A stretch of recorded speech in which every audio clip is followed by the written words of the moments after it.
Recording in progress. In progress. That's cute. Doing Flirty Friday. Flirty Friday. Number 50. Let's see what number we get today. Spinning, spinning, spinning. The number is what? Hello.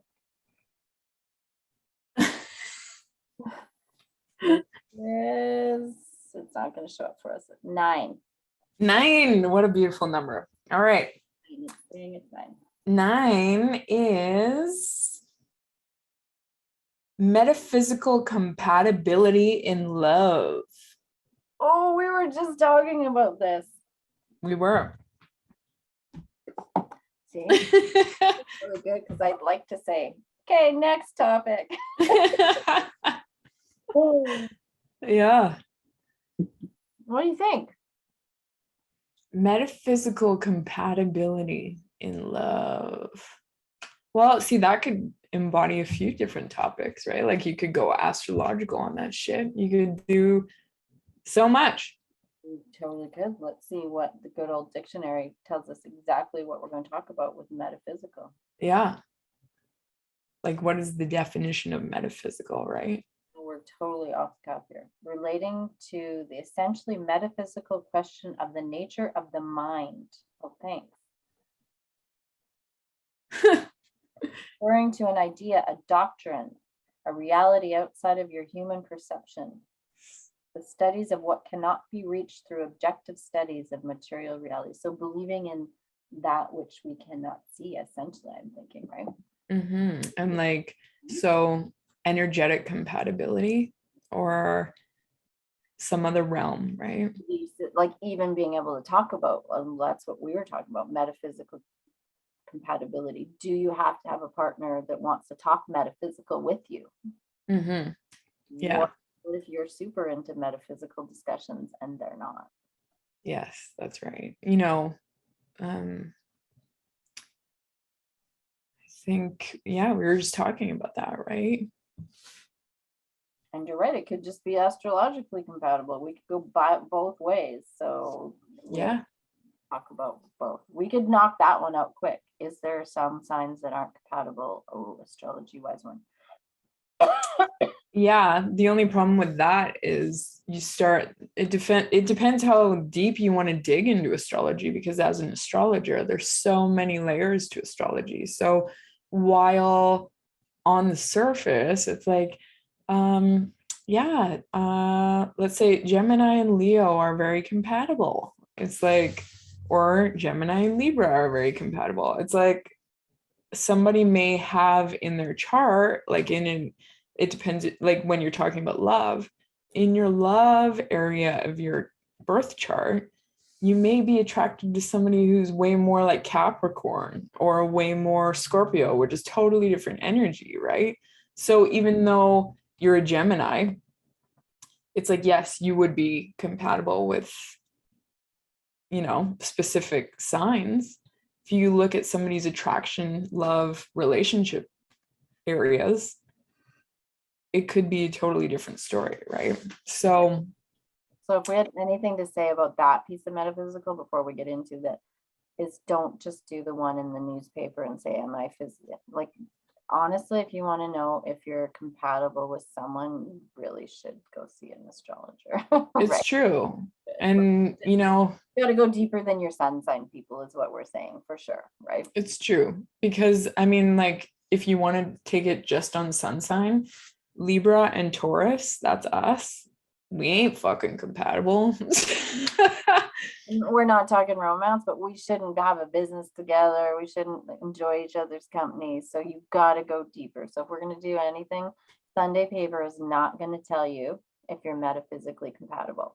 Accurate. We're that's also right. not going to be able to go through every sign in possible house here. So you need a reading. Yes. The roadmap. Just saying. Yes. We might do that.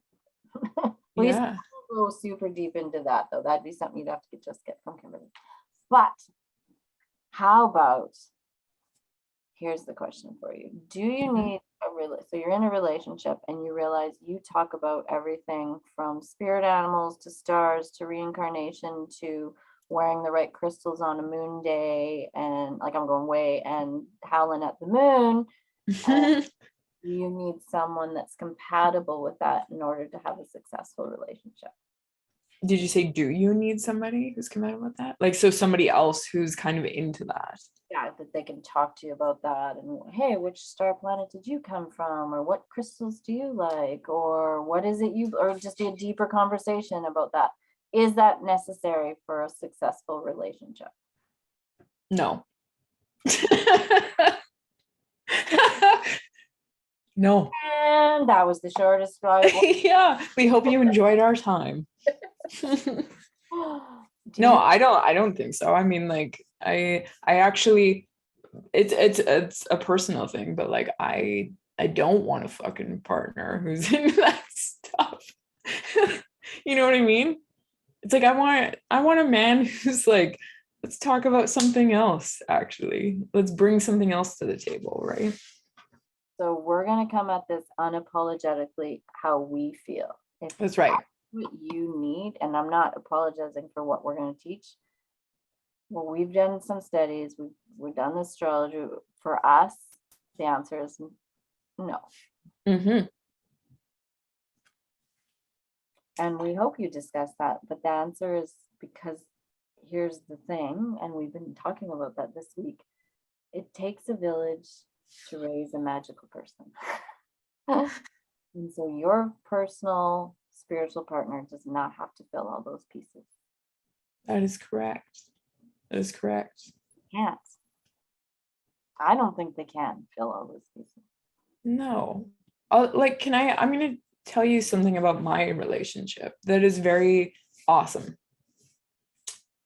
I have a partner who is open to me and what I'm interested in, and open to the topics that I take excitement in, and open to learning about it a little bit, and open to experimenting with it.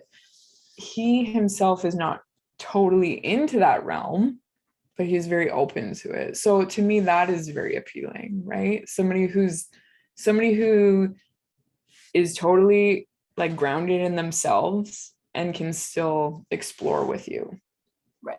But he doesn't have to light a candle and That's right. you charge. And if he does, awesome. If he doesn't, awesome. That's my perspective. And so, I feel like you feel the same a little bit. Yeah, I do, though. Interesting that you said you don't really want someone totally into what you're doing. So it's interesting that we see that, because then I think I wonder if it's not more, I already fulfill that piece of me. We're confident in it, yeah. Right? I can get that discussion with you and other people in that realm. But for me, that's not, I need the support that you're okay that I do what I do. Yes. So I never need to feel like you're trying to diminish my magic. So yes. Ever. Don't diminish my magic, but you don't actually have to practice it.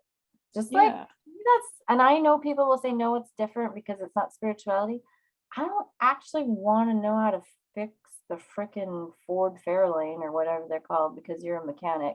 Yeah. You can do a little bit of mechanic talk, but then we're done, because that's not, but that doesn't mean I'm not compatible with you. That's right.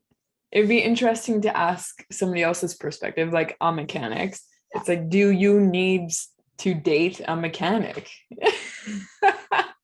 hey, Mr. Mechanic, is your wife a mechanic? People will say, well, you're talking career and this is like one level above. Sort of, but you know what I'm getting at, right? Yeah. I know that, and I think there'd be people that would argue with us about this for sure.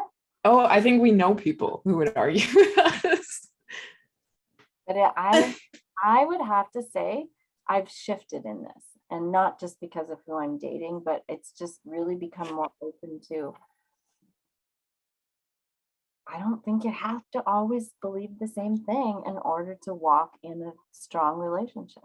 That's right. And now if we take the opposite approach, it's like, can it work if you are on the same page? And I absolutely believe it can. I believe everybody is coming at it from a different perspective. Yes. I don't right? you can't. That's not what I'm attracted to. Yeah. Totally think too metaphysical, like super couldn't be explosive for sure. And we talked about this earlier. So we talk about, and then we come in Minipod it.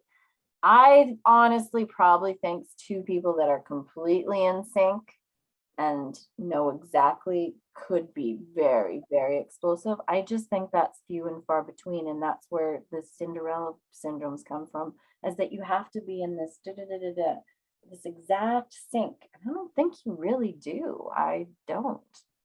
I get it if you're like, maybe you're like an atheist and a like super religious here, that might be hard. But I think if there's, maybe you could make that compatible too. But if you can super weave love and standing into, I don't know, I just think that that's magical. Yes. And like, honestly, I think if you're evolved enough on a maturity level in the realm of love, then those other things like religion or like spirituality come second. Do you know what I mean? Yeah, 100%. And I've definitely evolved in that, because I would have at one time in my life said, I'm searching for that partner that thinks like I am. Not really. No. That's accurate, because you know what? I've recently, within the last little like few years, I've started to learn that there's so much beauty in exploring the realms that you're not familiar with, and somebody else is probably going to introduce you to that, right? And so what a more beautiful way to do that than through a partnership or like a best friend, right? Yeah. I think honestly it's love and respect. It is. If you can respect and honor who I am and be super attracted to my witchy ways, you also don't have to be a witch. I'm not a witch, but that kind of. You might be. Who knows? I can't talk. It's Flirty Friday. Okay. Yes, that's right. We're not talking about that. Yeah. So that's a topic that we probably wouldn't have picked, the metaphysical compatibility. A lot of chatting to say, I don't think you have. I think you just need to be compatible.